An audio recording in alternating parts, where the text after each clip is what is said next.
कभी महाराष्ट्र में तो कभी दिल्ली में गाये बगाए किसान सड़क पर उतर रहे हैं अपनी मांगों को लेकर और किसान पर घमासान मचा हुआ है। दिल्ली में आज देश भर के 201 किसान संगठनों के साथ हजारों किसानों ने रैली की। मंच किसानों का था, लेकिन इसमें पूरा विपक्ष पहुंच गया। राहुल गांधी, केजरीवाल, फारूक अब्दुल्ला जैसे बड़े बड़े चेहरे किसान आंदोलन के मंच पर रामलीला मैदान में नजर आए। एक तरफ सबने किसानों की दुर्दशा के लिए मोदी सरकार को कोसा। आपको पहले सुनवाते हैं कि विपक्ष ने किसानों को लेकर मोदी सरकार पर क्या हमला बोला है, फिर आगे की बात करेंगे।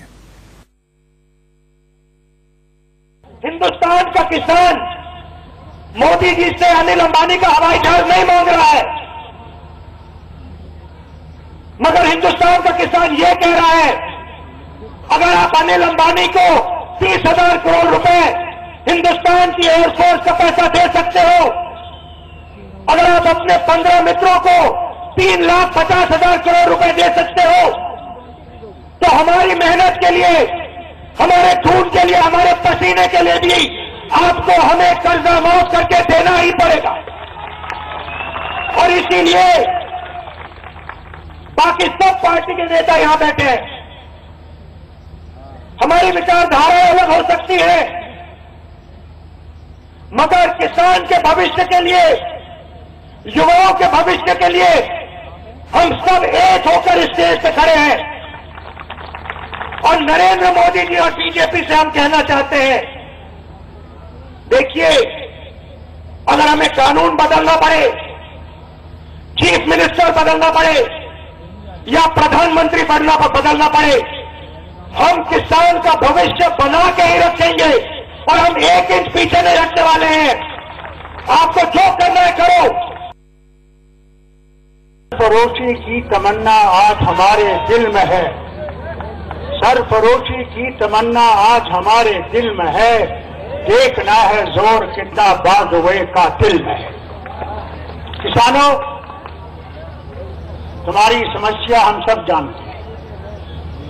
हम जानते हैं किस तरह तुम सारा कुछ अपने खेत के लिए सर्व कर देते हो, और जब तुम्हारी खेती कामयाब नहीं होती है तो तुम लोगों को, तुम्हारे खानदान को, सबको भूखा मरना पड़ता है।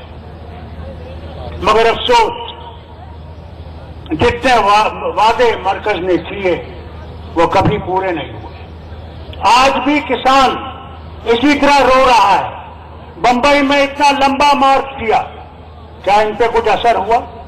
आज आप आए हैं, बॉर्डर पे कईयों को रोक रखा है, फिर भी आप पहुंचे, ये दिखाने के लिए इन लोगों को कि जागो। यानी विपक्ष के कहने का लब्बो लुआब ये कि सरकार को राम की पड़ी है, किसान की नहीं। लेकिन क्या सच में ऐसा है? अगर है तो क्यों है? सवाल इस बात का भी, क्या विपक्ष किसान के कंधे पर अपनी सियासी बंदूक रखकर चला रहा है या वो वाकई किसानों की हालत को लेकर संजीदा है? अगर संजीदा है तो संसद में विपक्ष ने किसानों के मुद्दे पर सरकार को कितनी बार घेरा, किसानों के कितने मुद्दे उठाए? सरकार से सवाल तो है, लेकिन सवाल विपक्ष से भी है, और इसलिए आज जवाब तो देना होगा। में इस पर हम चर्चा करेंगे और सवाल दोनों ही पक्षों से पूछेंगे। इसके लिए हमारे साथ बड़ा पैनल मौजूद है। हमारे साथ सुरेंद्र राजपूत जुड़ रहे हैं, कांग्रेस के प्रवक्ता हैं, स्वागत है आपका।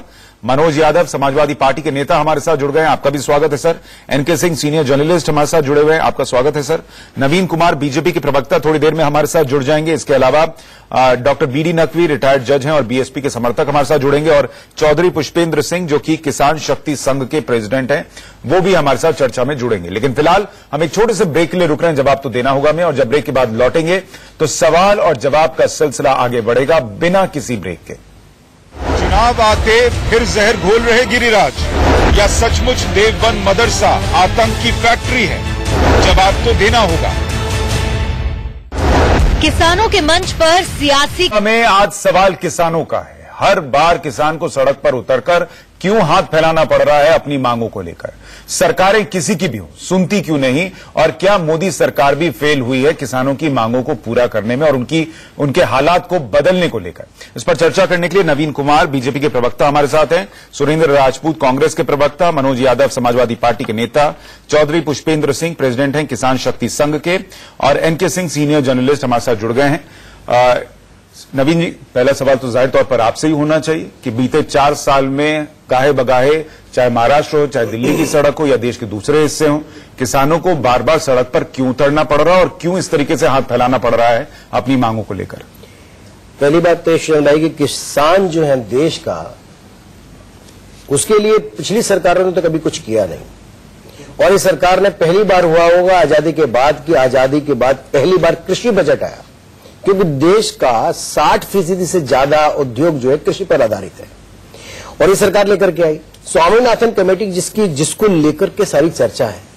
उस चर्चा में स्वामीनाथन कमेटी की कांग्रेस ने रिपोर्ट को लागू ही नहीं किया, ठंडे बस्ते में डाल दिया। इस सरकार ने लागू किया तो 1% छोड़ के 99% तो हम पूरा कर चुके हैं। 1% में भी अभी क्या है, A2 का दिया हमने लागत मूल्य का 1.5 गुना, और उसको 2 गुना C2 करने की बात है। सुधार हर चीज में हो सकता है समय रहते लेकिन ये नहीं कह सकते कि कुछ किया नहीं है, ठीक है। पहली बात। दूसरी बात ये कि कांग्रेस और उसके साथी, अगर मेरा उनसे निवेदन है कि लोगों के मुंह में डाले जहर का इलाज हो सकता है, लेकिन कान में डाले जहर का इलाज नहीं हो सकता। ये लोग देश सर, कांग्रेस को बाद में कोसेंगे। मैं कोस ही नहीं रहा, मैं तो बता रहा हूं, मैं तो किसानों को बता रहा हूं सरकार में उनके कानों में जहर मत डालें सर। अब इससे स्थिति बहुत। अब सवाल सुन लीजिए, मैं आपसे कह रहा हूं, आप कह रहे हैं कि आप कृषि बजट लाए, आप उनको लागत का 1.5 गुना कीमत दे रहे हैं, आप उनके लिए तमाम काम कर रहे हैं और 99% आप कह रहे हैं रिकमेंडेशन आपने मांग पूरी कर दी। अब सवाल यह है कि इसके बावजूद ये जो लोग सड़क पर हैं ये कौन है? 2014 में 12,360, 2015 में 12,602 और 2016 में 11,400 किसानों ने जो आत्महत्या की, वो कौन थे? पहली बात तो श्रीराम भाई कि अगर मैं आंकड़े की बात करूंगा आत्महत्याओं की, वो उस पर राजनीति करनी चाहिए, बयान नहीं देना चाहिए और तुलनात्मक नहीं होना चाहिए। अगर मैं करूंगा तो आपको पता चलेगा कि आज से पहले कितने किसानों ने आत्महत्याएं की और क्यों की है। किसान को कर्ज माफी उसकी समस्या का समाधान नहीं है, ये मैं मानता हूं। हमने किसानों को कर्ज ना लेना पड़े इसकी व्यवस्था कर रहे हैं। हमने जो किसान यूरिया के लिए राशन कार्ड लेके जाया सरकार सत्ता में आते ही किसानों का कर्ज माफ करती है। यूरिया मिलता है, वो पिछले दिन हम तो किसानों का, जो पिछली सरकारें करोड़ों रुपया बकाया छोड़ गई थी।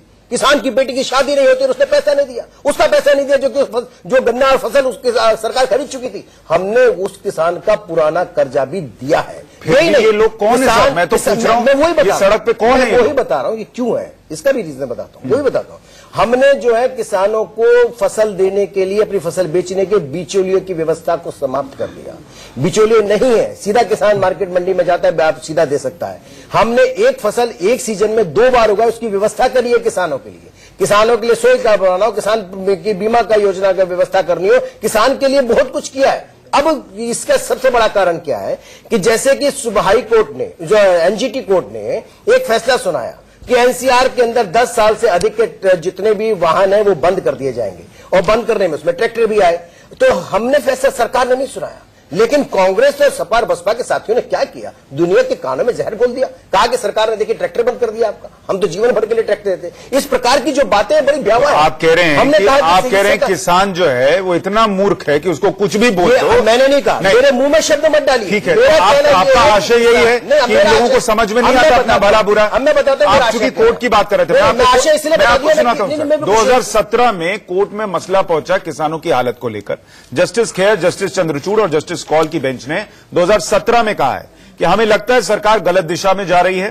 किसान बैंक से लोन लेते हैं और जब चुका नहीं पाते आत्महत्या करते हैं। इसका हल आत्महत्या के बाद किसान के परिवार को पैसा देना नहीं, बल्कि ऐसी योजनाएं बनाना है जिससे यह रुके। कोर्ट कह रहा है कि आप गलत दिशा में। किस सरकारों के बारे में ये रिपोर्ट दी गई और कब की रिपोर्ट दी गई, ये किसी ने नहीं पूछा। 2017 में कौन था सर? मैं 2017 में केस डाला गया। मैं आपको यही बात बताता हूं, इसी प्रकार की, जैसे मॉब लिंचिंग की बात करते हैं आप। मॉब लिंचिंग में क्या किया इन्होंने, जिसने जो राहुल गांधी जी के बहनोई हैं, उनका नाम मेरे दिमाग से निकल गया, पूनावाला साहब, उन्होंने एक याचिका दायर कर दी और भाजपा शासित राज्यों के नाम डाल दिए कि इसके अंदर मॉब लिंचिंग हो रही है। उसी को सुप्रीम कोर्ट ने नोटिस इश्यू कर दिया। तो भाजपा शासित आप अद्भुत काम कर मेरा रहे हैं। कहना है कि सरकार काम कर रही है। और दूसरा बात, मैंने किसानों को मूर्ख नहीं कहा, मैं इस बात को स्पष्ट करता हूं। मेरे कहने का मतलब था आपका आशय है। मेरा आशय यह है कि देश का किसान पुष्पेंद्र सिंह समझ रहा है, इसलिए बात। पुष्पेंद्र सिंह जी, मैं कांग्रेस के पास जाऊं उससे पहले जमीनी हालात आपके जरिए समझाना चाहता हूं लोगों को कि नवीन जी को आपने सुना, इसमें से कितनी बातें जो हैं वो वाकई जमीनी स्तर पर हो रही हैं और सरकार जो कर रही है वो कितना काफी और कितना नाकाफी है? देखिए, जो सबसे बड़ा वायदा था भाजपा का 2014 में वो ये था सुशांत जी कि हम फसलों की लागत का स्वामीनाथन आयोग के फार्मूले के अनुसार 1.5 गुना देंगे। स्वामीनाथन आयोग में C2 लागत, जो कृषि लागत मूल्य आयोग के अनुसार C2 संपूर्ण लागत होती है, उसका 1.5 गुना देने की बात है। तो ये कह रहे हैं कि हमने 1.5 गुना दे दिया, लेकिन इन्होंने जो दिया है वो A2 प्लस FL का 1.5 गुना दिया है। ये बात इनकी ठीक है, लेकिन C2 लागत और A2 प्लस FL में कितना अंतर है वो मैं धान के उदाहरण से बता देता हूं। धान का यदि C2 का 1.5 गुना देते तो 2350 रुपए का रेट बनता। इन्होंने दिया है 1750 रुपए का रेट, तो 600 रुपए प्रति कुंटल का घाटा धान में ही हो रहा है। इसी तरीके से अनेक और फसलों में भी घाटा हो रहा है। पहली बात तो है ये। दूसरा, जो इन्होंने फसल बीमा योजना की बात की वो भी मैं बता देता हूं। 2 साल लागू होकर के हो गए हैं। इसमें 48,000 करोड़ का प्रीमियम किसानों और सरकार की तरफ से कंपनियों को दिया गया। मुआवजा 32,000 करोड़ का दिया गया। लेकिन इससे पहले जो 2 साल में 14 और 15 में जो स्कीम चलती थी उसमें 10,000 करोड़ का जो है प्रीमियम दिया गया था और किसानों को 28,000 करोड़ का जो है मुआवजा मिला। तो वो भी कहीं ना कहीं इसमें फेल रहे। मामला ये है कि हमारी लागत तो लगातार बढ़ती जा रही है, लेकिन हमें जो कीमत मिलती है हमारी फसलों की वो नहीं मिल रही है। लागत के विषय में बताऊं, लागत के 3 उदाहरण है। डीजल, इनके कार्यकाल में कच्चा तेल $30 तक गिरने के बावजूद भी उतना इन्होंने अनुपातिक रूप से जो है उसको नहीं दिया हमें लाभ। और इसी तरह खाद, जिस तरीके से जो कच्चे तेल के रेट गिरते हैं तो अंतर्राष्ट्रीय बाजार में खाद के रेट भी गिरते हैं, क्योंकि कच्चा माल उसको बनाने का भी सस्ता आता है। वो भी आधे रेट पे आया इनके सारे कार्यकाल में, लेकिन उसमें भी इन्होंने कोई रियायत नहीं दी, उल्टे बिजली के रेट बढ़ा दिए। तीसरा, इन्होंने जो बहुत गलत काम किया है वो आयात निर्यात की गलत नीतियां। उसमें मैं आपको बता दूं कि जब यहां पर बम्पर उत्पादन, थोड़ा जी जवाब ले लेते हैं, नहीं तो लंबी लिस्ट हो जाएगी। इसका एक फटाफट जवाब दे देते हैं, जल्दी दीजिए। आपने कहा कि खाद साहब पहले राशन कार्ड पर मिला करती थी, अब सीधी मिलती है। खाद के दाम नहीं बढ़े, खाद की व्यवस्था ठीक हुई है। मैं आपको बता देता हूँ, वही कह रहा हूँ। नहीं, पुष्पेंद्र भाई, मैं वही तो कह रहा हूँ, मेरी बात सुन तो नहीं। 1100 रुपए से 1400 रुपए का डीएपी मिल रहा है आजकल। आप रबी और खरीफ की फसल के दाम हमने 200 रुपए से भी ज्यादा बढ़ाए, इससे पहले कभी नहीं बढ़े। 200 का अर्थ नहीं है प्रतिशत का। आप प्रतिशत पे आओ ना, मैं वही बता दूं, मेरी बात सुनिए साहब, प्रतिशत पहली सरकारों ने कभी नहीं बढ़ाया। दूसरा मैं कहना चाहता हूं कि डीजल के दाम क्या बात करते हो। डीजल, आज की तारीख का डीजल देख लीजिए और पुराना सरकार जब हमें मनमोहन सिंह साहब की सरकार छोड़ के गई थी, 3 रुपए का अंतर है। और वो भी तब जब उस सरकार ने 1,75,000 करोड़ रुपए के ऑयल बॉन्ड लिए थे, इसका ब्याज लगा कच्चे तेल में 2,80,000 करोड़ रुपए से ज्यादा का ऑयल बॉन्ड हो गया। $120 से $30 आ गया। अब वो बड़ा भी है। इसका डीजल का तो मैंने रखा हुआ $8 पर है अभी। 14 तारीख का ये डीजल का रेट है। देश में सड़कें 75 रुपए का, देश में सड़कें बनी है। सड़कें जो है किसानों को भी विकास की तरफ सारी टोल पर बनी है। को गति देने के लिए देश की सड़कों का होना बड़ा, सारी टोल के माध्यम से किसानों तक बिजली पहुंचाने का काम किया है। किसानों के लिए गांव में फाइबर केबल 1 लाख से अधिक किसानों के गांव में पहुंचा दी। आपने जवाब। दूसरी बात, एक मैं छोटी सी बात में बात खत्म करूंगा। आपने कहा कि भाई हमने किसानों के बिजली के दाम बढ़ा दिए। किस बिजली के दाम कभी भी केंद्र सरकार घटाती बढ़ाती नहीं, आपकी जानकारी के लिए राज्य सरकार करती है। दिल्ली के अंदर भी अगर दाम बढ़े हैं हमारी, अच्छा कहां बढ़े हैं? दिल्ली में बढ़ा हुआ है, दिल्ली में हमारी सरकार है क्या? आपने कहा कि यूपी में किसानों के नहीं बढ़े, दिल्ली में कर्नाटक में बढ़ा, तमिलनाडु में बढ़ा हुआ, तमिलनाडु में बढ़ा। आप हमसे पूछ कर रहे हैं यूपी में आपको बता दो बहुत ज्यादा, पंजाब में बढ़ा, अभी लोग खतरा इमाम कर रहे हैं, हमने बढ़ा है क्या? आप उनसे बात तो करो। ठीक है, सब जगह आप। सुरेंद्र राजपूत जी, आप सुन रहे हैं नवीन जी के हिसाब से इस देश में राम राज्य भले ना हो लेकिन किसान राज्य है, और वो ये कह रहे हैं कि आप लोगों के कान में जहर भरकर उन लोगों को उकसा रहे हैं और इसीलिए किसान समझ नहीं पा रहा कि उसके साथ कितना भला हो रहा है और वो सड़क पर उतर जा रहा है।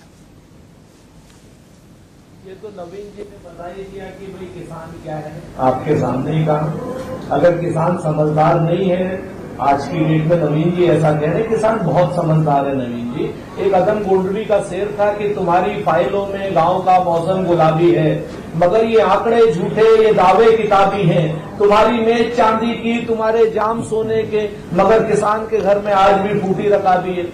आज आप कितनी भी बड़ी बड़ी बातें कह लो नवीन भाई, लेकिन 2-3 चीजें बड़ी सच है।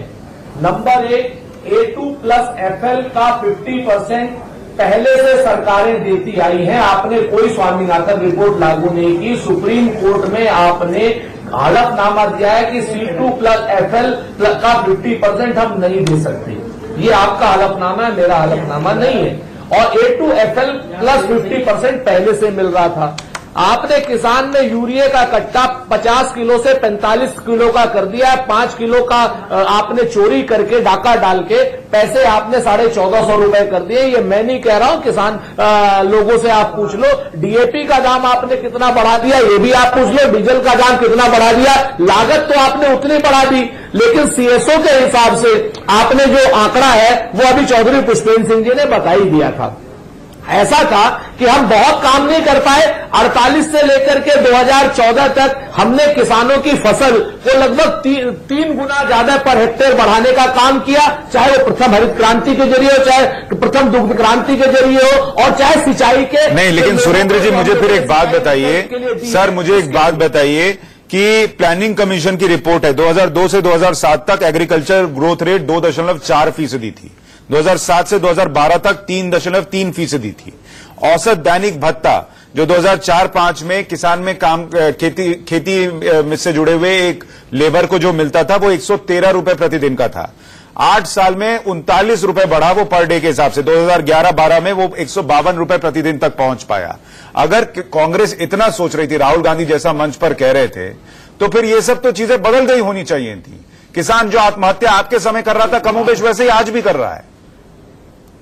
नहीं, मैं आपसे सहमत हूं। मैं देखिए, किसान के मामले पे मैं बहुत ज्यादा राजनीति नहीं कर सकता। कांग्रेस के समय में भी कमियां रही हैं।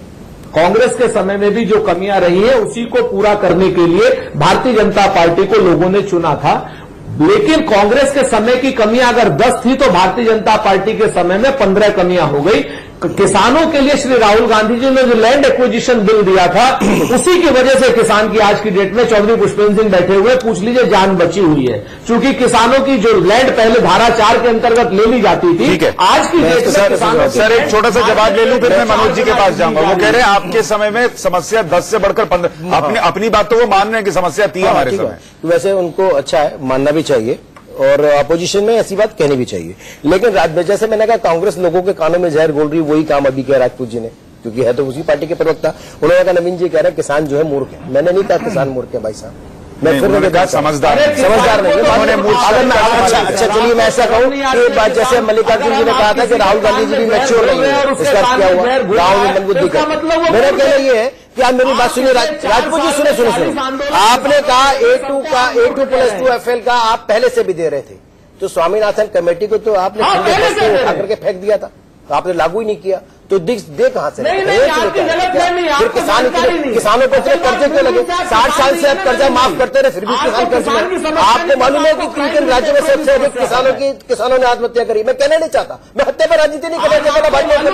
आधे से ज्यादा आपके शासित राज्य थे और अभी भी है। अच्छा, मैं दावे से कहता नंबर 1 पर जिन राज्यों में सबसे ज्यादा किसानों ने आत्महत्या की, नंबर 1 पर महाराष्ट्र है सर, नंबर 1 पर महाराष्ट्र है, मध्य प्रदेश है 4थे नंबर पर, छत्तीसगढ़ है 5वें नंबर पर। आपने बीच बीच में हटा दिए 3 नहीं, आपके भी गिना दिए, टॉप 5 में 3 आपके हैं। मैं आपको उस पर बताता हूं। महाराष्ट्र में इंदिरा जी के समय से, इंदिरा जी हो, राजीव जी हो, मनमोहन जी हो, पी नरसिम्हा राव, सबको क्यों जाना पड़ा? क्योंकि वो आत्महत्या की समस्या क्यों थी? वो आत्महत्या की समस्या इसलिए होती कि सूखे से किसान मरता था, पानी नहीं पहुंचा करता था, और पानी पहुंच जाए तो उसकी मध्य प्रदेश में, छत्तीसगढ़ में, सरकार ने उनको मध्य प्रदेश में और छत्तीसगढ़ में, सरकार ने महाराष्ट्र में मध्य प्रदेश और छत्तीसगढ़ में आज किसान कर्ज पर निर्भर नहीं। आज किसान सरकार की तरफ से आसमान की तरफ टकटकी लगा के नहीं देखता, उसकी व्यवस्था कर रही है सरकार। तीसरी आपने कहा यूरिया नहीं किया, 1500 करोड़ रुपए का घोटाला कर लिया, और जिसने घोटाला किया वो व्यक्ति आज भी कहीं और नहीं, चंद्रबाबू नायडू साहब का पेंशन राज्य सरकार में आपने उसको बचाया। ऐसे घोटाले कर करके किसानों की आत्महत्या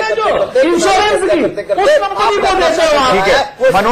मनोज जी मैं एनके सिंह साहब के पास जाऊं उससे पहले एक छोटा रिएक्शन दीजिए कि क्या आज जो किसानों का मंच था उसको विपक्षी एकता दिखाने के लिए ज्यादा इस्तेमाल कर लिया गया, और जब संसद में मौका होता है तो दल वहां पर किसानों की बात नहीं करते, वहां अपनी सियासत करते हैं, हंगामा करते हैं और कार्रवाई स्थगित हो जाती है। वहां पर किसानों की बात नहीं करते, वहां अपनी सियासत करते हैं, हंगामा करते हैं और कार्रवाई स्थगित हो जाती है। वहां किसानों की मांग उठाते तो शायद यह हालत आज दिल्ली की सड़क पर नहीं होती। सुशांत जी, आपकी टिप्पणी बेहतर है कि हमारा छोटा रिएक्शन चाहिए। निश्चित रूप से हम छोटे दल हैं इसलिए छोटा, लेकिन प्रदेश बड़ा है इसलिए थोड़ा सा एक आधा मिनट का समय जरूर दीजिएगा। जी जी सर। एक बड़ी महत्वपूर्ण बात है, इस डिबेट में तमाम सारे प्रतिशतों का जिक्र हो रहा है, A2 का जिक्र हो रहा है, C2 का जिक्र हो रहा है। क्या मोदी जी ने जब वोट मांगा था तो किसानों से इसी तरह बात की थी क्या? कैसा आम देश की जनता से इसी तरह कहा था हम C2 कर देंगे, A2 कर देंगे, A+ कर देंगे, ये कर देंगे, वो कर देंगे? ऐसा तो कुछ नहीं बोला था ना, सीधे सीधे बोला था ना कि हम सब, पहली लैंग्वेज थी हम तो किसानों का कर्ज माफ कर देंगे। दिल्ली में जो किसान आए किस लिए आए? वो कह रहे हैं एक बार हमारा कर्ज माफ कर दो। क्या गलत कह रहे हैं? आपकी जानकारी के लिए बता दूं, जो मेरे पास आंकड़ा है, इस देश में बीजेपी की सरकार बनने से अब तक 3,16,000 करोड़ रुपए का एनपीए माफ कर दिया गया उद्योगपतियों का। क्यों माफ कर दिया गया? और कितने उद्योगपति हैं? और हमारे किसानों का आपने क्या इतना पैसा माफ किया? क्या उत्तर प्रदेश में 36,000 करोड़ रुपए माफ करने में आपने किस तरीके के मजाक किए? क्या पता नहीं है लोगों को? क्या आपने गन्ना में किसानों के लिए किस तरीके से वादा करके किस तरीके से मुकर गए आपको पता है? देखिए, आप अगर सिर्फ एक तरफा बात करेंगे और आपने जितना कुछ भी किया उससे ज्यादा किसानों के लिए महंगाई ले आए। क्यों ले आए भैया महंगाई? क्या किसानों से कहा था कि हम आपका पैसा बढ़ाएंगे तो आपके लिए महंगाई लेके आएंगे? सर मैं नवीन जी को रिस्पॉन्ड करने का मौका दूं, उससे पहले एनके सिंह साहब। एनके सिंह साहब, मेरा दो सवाल है।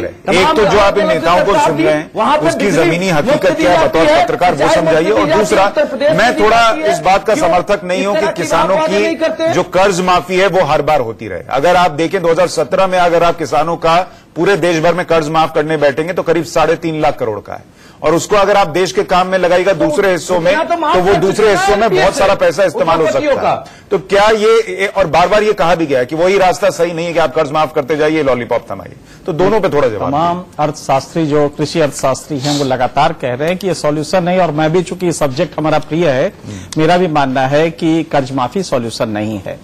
हम थोड़ा सा बता दें आपके व्यूअर्स को, यह हकीकत जो C2 A2 होता है, स्वामीनाथन कमीशन कांग्रेस ने लाई थी, उसकी जब रिपोर्ट आई तो उसके में बहुत अच्छा जो शब्द इस्तेमाल किया स्वामीनाथन ने वो था जो कॉस्ट हो वो वेटेड एवरेज का निकाल के किया जाए। वेटेड एवरेज जब उन्होंने कहा, इसका मतलब ये था कि जो तमाम उसके खर्चे होते हैं जिसको कॉम्प्रिहेंसिव कहा जाता है, मतलब कि C2 क्या होता है? जिसमें उसने किराया जमींदार से लिया है, जमीन उसका किराया, अगर जमीन खुद जोत रहा है तो उसकी कॉस्ट का इंटरेस्ट, उसके जो तमाम इक्विपमेंट है उसकी जो लागत है उसका इंटरेस्ट को C2 कहते हैं, कॉम्प्रिहेंसिव कॉस्ट कहा जाता है। दोनों में बड़ा अच्छा पुष्पेंद्र जी ने कहा, A2FL और C2 में जमीन आसमान का अंतर है, और ये बिल्कुल सही कि अगर आप कैलकुलेट करेंगे आज का जो हमारा रेट है जिसको CACP ने डिसाइड किया है उसके हिसाब से जीन्स का अगर आप C2 फॉर्मूले से देते हैं तो मैसिव इंक्रीज होगा उसमें, और 2300 धान का पड़ेगा, इसमें कोई दो राय नहीं है। एक चीज हुई थी कि भारत बीजेपी ने पेज नंबर 24 में अपने घोषणा पत्र में कहा था कि हम स्वामीनाथन कमेटी की रिपोर्ट के हिसाब से देंगे, ये बात कही थी। अनफॉर्चुनेटली सुप्रीम कोर्ट में उन्होंने नहीं मना कर दिया, लेकिन देर आए दुरुस्त आया, बाद में उन्होंने इस कॉस्ट को बढ़ाया है, और C2 भले ना किया हो लेकिन सब्सटेंशियल है, लेकिन तब तक देर हो चुकी है। 4 साल ये अगर पहले देते तो मेरे ख्याल से चीजें बदल गई होती, आज ये दिक्कत ना होती। भारत में पिछले 25 साल से हर 35 मिनट पे एक किसान आत्महत्या कर रहा है, लगातार 25 साल से। भारत में इन 25 सालों में हर रोज 2052 किसान खेती छोड़ देता है। आखिर ये हो क्यों रहा है? इसलिए कि कॉस्ट ऑफ प्रोडक्शन पे आपका कंट्रोल नहीं है। बिल्कुल सही कहा पुष्पेंद्र जी ने, सुरेंद्र जी ने भी कहा, और शायद इन्होंने भी माना। हकीकत यह है कि इस समय DAP का रेट आपने 5 किलो कम कर दिया और रेट 1450 हो गया है, जो कि 1100 हुआ करता था पिछले साल तक। तो कॉस्ट ऑफ प्रोडक्शन बढ़ गया। दूसरा यह हुआ जिसमें मोदी जी का कंट्रोल नहीं है, इंटरनेशनल जो एक्सपोर्ट हमारा होता था वो इंटरनेशनल मार्केट में हमारा आवक मतलब खरीदारी कम हो गई है। नतीजा ये हुआ कि जीन्स की कॉस्ट काफी कम हो गई है। आज आप देखें गेहूं से लेके लहसुन तक ये सारी चीजें जमीन पे चली आई हैं, लिहाजा किसान फ्रस्ट्रेटेड है। एक चीज करनी थी, दलवाई कमेटी बनाया, बड़ा अच्छा था। मोदी जी ने डबल करने के लिए फार्मर्स इनकम को एक दलवई कमेटी बनाई कि 5 साल में हम डबल कर देंगे, मतलब 2022 तक। आप ताजुब करेंगे कि दलवई कमेटी की रिपोर्ट आई, उसने कहा कि साहब 6.5 लाख करोड़ रुपए लेंगे, आपके लिए संभव नहीं कि 22 तक कर पाए। फिर भी उसने एक बात कही थी दलवई कमेटी ने कि आप विपणन पे जाइए, मार्केटिंग इनके प्रोड्यूस का करिए। मोदी जी का जो सबसे बड़ी गलती हुई, प्रोडक्शन बढ़ा, इसमें कोई दो राय नहीं है। प्रोडक्शन मध्य प्रदेश आप टॉप कर गया, आज हिंदुस्तान में सबसे ज्यादा प्रोडक्शन दे रहा है व्हीट का। लेकिन एक तो कॉस्ट उसकी बढ़ गई है, और दूसरा यह हुआ है कि विपणन की व्यवस्था, मार्केटिंग की व्यवस्था न होने से किसान जब प्रोडक्शन ज्यादा हो जा रहा है तो प्राइसेस जमीन पे आ जा रही है। एक चीज और समझाइए सर कि किसान, अभी नवीन जी कह रहे थे कि बिचौलिया खत्म हो गया, लेकिन आप इसी आंदोलन की बात कीजिएगा तो एक पर्चा किसानों ने बांटा और कहा कि दिल्ली के लोग हम आपसे माफी मांगते हैं कि हमारी वजह से आपका वक्त थोड़ा बर्बाद होगा सड़क पर, जाम आम लग सकता है। लेकिन उसमें उन्होंने उस पर्चे में लिखा कि जो 5 रुपए का हम टमाटर बेचते हैं, आप 30 रुपए का खरीदते हैं। केजरीवाल हम सर केजरीवाल लिखे जो दो चीजें इसमें बताया सुशांत, बड़ा अच्छा सवाल है। केजरीवाल की ऐसी की तैसी आप क्यों कर रहे हो? आप किसान की बात करो, बिचौलिया आपने बढ़ा दिया है सर। ठीक है, सुशांत आपने सवाल बड़ा अच्छा पूछा है। ये टमाटर हो क्या रहा है कि जो टमाटर वहां 3 रुपए 4 रुपए बुढ़िया बेचारी बेच रही है रात के 3 बजे आके, वो दिल्ली की मार्केट में 30 रुपए बिकता क्यों है? पेरिशेबल गुड्स है। गवर्नमेंट को एक कोल्ड चेन का जो सिस्टम लाना था, जिसकी बात कही है दलवई कमेटी ने, वो इमीडिएट अप्लाई करना था कि नहीं, पेरिशेबल गुड्स जितने भी एग्रीकल्चर के हैं, टमाटर ऐसी चीज जो अगले 3 दिन बाद खराब हो जाएगी, तो इसके लिए करना था, वो नहीं हो पाया। मटर के लिए नहीं हो पाया। कोल्ड चेन, हाँ, ये बैठ के यहाँ कह रहे हैं और ये राज्य आ गया किसानों के लिए। 25 साल पहले, अच्छा कोई रॉकेट साइंस है क्या? सुशांत आप एक बात बताइए, इसमें रॉकेट साइंस है? इसको तो पहले की सरकारें भी करती, आज की सरकार भी करती, इसको सबको करना चाहिए था। कोल्ड चेन डेवलप करने में, गोडाउन्स रखने में क्या दिक्कत थी? सर आज मैं तो आज मंच पे जिन नेताओं को देख रहा था सर, मैं सोच रहा था कि जिस कांग्रेस पार्टी ने 10 साल राज किया और कृषि की जो बढ़ोतरी दर है वो जो है 3-4% भी नहीं पहुंच पाई, वो बैठ के कह रहे थे कि आप पीएम को हटा दीजिए और हम किसानों का भला कर देंगे। किस मुंह से कह रहे थे पता नहीं। नवीन जी आप जवाब दीजिए। मैं सभा की बात कही, उसमें 2 चीजें मैं ऐड कर दूं, 2 चीजें ऐड कर दूं, उसी का एक मिनट नवीन जी थोड़ा सा आप ही जवाब दीजिएगा। जो सिंह साहब ने बात कही है, एक तो जो 1 लाख करोड़ का फल सब्जी अनाज आज भी सड़ जाता है, तो ये कोल्ड स्टोरेज बनाने का भी इनके मैनिफेस्टो में वायदा था, तो ये 2014 से शुरू करना चाहिए था, पहली बात।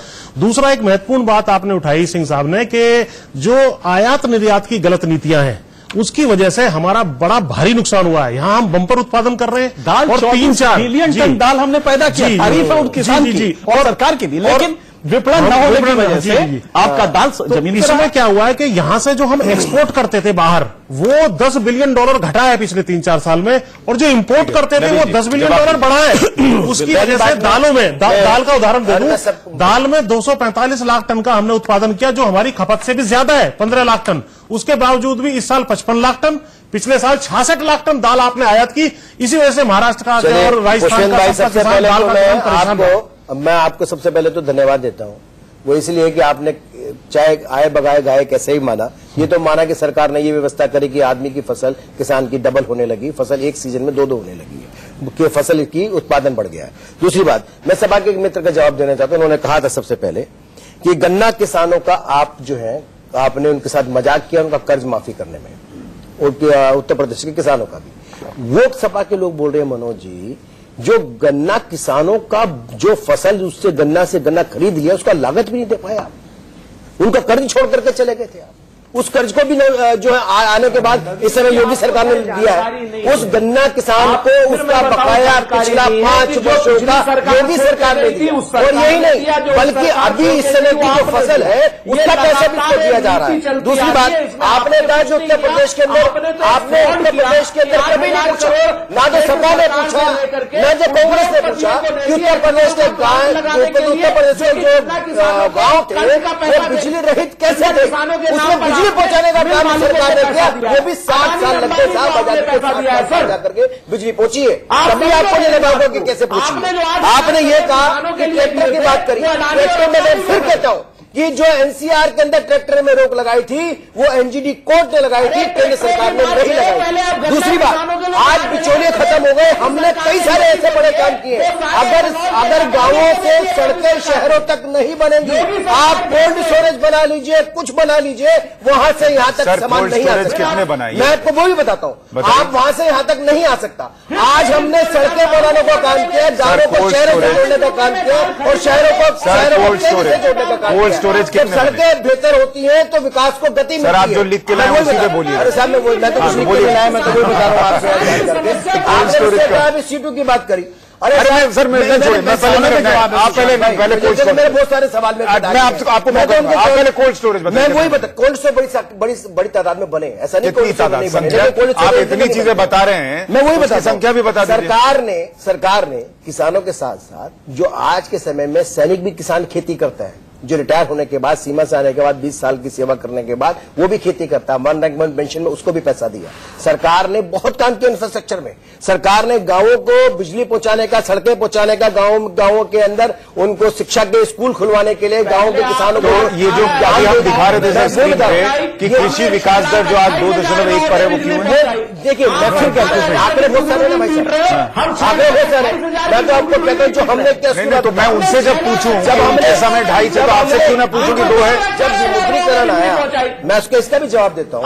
जब विमुद्रीकरण आया तो इस समय सबके जानकारी में है, जीएसटी विमुद्रीकरण सबके आने के बाद एक समय के लिए, थोड़े समय के लिए, हाँ पूरे विश्व भर में, भारत में नहीं, पूरे विश्व भर में विकास दर थोड़ी सी कम होती है, लेकिन वो लगातार बढ़ रही, लगातार बढ़ रही। आज देश जो है फ्रांस को छोड़ करके उससे भी आगे छठी पंक्ति में खड़ा है। मैं किस लिए खड़ा है? क्योंकि पहली बार आजादी के बाद हुआ तो कोई कृषि बजट आया, पहली बार, इससे पहले कभी नहीं आया। क्योंकि किसानों के बारे में किसानों को लॉलीपॉप। सुरेंद्र जी अपनी बात कहिए, मैं ब्रेक पर जाऊं उससे पहले सुरेंद्र जी आप बात कहिए जो कहना चाह रहे हैं।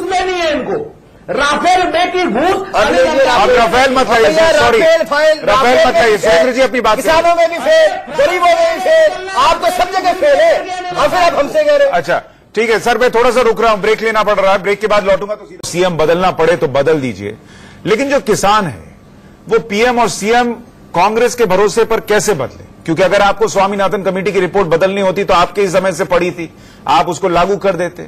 अगर आप किसानों के बारे में सोच रहे होते तो इतनी आत्महत्याएं नहीं हो रही होती। और आज भी जब आप कहते हैं किसानों के लिए कुछ करेंगे, तो कर्ज माफी से ज्यादा आगे का रोड मैप क्या है ये नहीं दिखता। वो रोड मैप क्या होगा? आवाज नहीं आ रही। देखिए सुशांत, 2 बातें आपने बड़ी स्पष्ट कही। हमने कहा था कि कुछ कमियां हमसे रही, उसी वजह से किसानों ने हमें चेंज किया था 2014 में।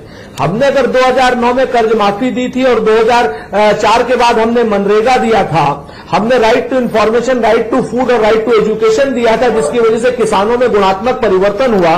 तो जो कमियां रह गई थी उसको हम लैंड एक्विजिशन बिल के भी जरिए ठीक करने की कोशिश किए थे, उसमें काले प्रावधान 5 कर लाने की भाजपा ने काम किया। तो हम इस समय वर्तमान नेतृत्व से सिर्फ एक ही बात है, क्योंकि वर्तमान नेतृत्व झूठ बोलता है। A2 प्लस FL का 50% हम भी दे रहे थे, ये भी दे रहा है। किस बात की स्वामीनाथन रिपोर्ट लागू की? स्वामीनाथन रिपोर्ट हम लागू नहीं कर पाए, इसका हमें कष्ट है और ये हमारे लिए खेद का विषय है। लेकिन लैंड एक्विजिशन बिल हम लेकर के आए। अब आगे जो चीजें होनी है उस चीज के लिए हमारा बड़ा एक स्पष्ट रोड मैप है कि पहले एक बार किसान की संपूर्ण कर्ज माफी होनी चाहिए और उसके बाद किसान की लागत का मूल्य जो है वो लागत प्लस 50% होना चाहिए। मुझे छोटा सा जवाब होना चाहिए, क्या इस देश में जो मौजूदा हालात है कोई सरकार के लिए संभव है 3.5 लाख करोड़ का सारा कर्ज माफ कर दे और फिर फ्रेश शुरू करे? नहीं, वो तो पॉसिबल नहीं है। इस समय 3.5 लाख करोड़ का कर्ज माफ करना ये हो नहीं सकता, क्योंकि जो बजटरी प्रोविजंस होते हैं उसमें आपका टोटल बजट ही होता है 24 लाख करोड़ का, उसमें आप 3.5 लाख करोड़ कर्ज कैसे माफ कर देंगे? लेकिन उसका तरीका ये नहीं। और भी है कि उसके प्रोड्यूस का आप कम से कम प्रॉपर मूल्य तो दिला दें, उसके लिए मार्केटिंग अगर अच्छी रखें और विडंबना ये है सर कि सरकारें बदलती हैं, ये एक छोटी सी चीज तब भी नहीं होती। जी बिल्कुल, कॉस्ट ऑफ इनपुट आप कम से कम फर्टिलाइजर को। सर मेरे पास वक्त इतना ही था, बहुत शुक्रिया आप सभी का इस चर्चा में जुड़ने के लिए। और हमें उम्मीद है कि हर बार जब किसान सड़क पर आता है तो चर्चा होती है और उसके बाद जब संसद सत्र आता है तो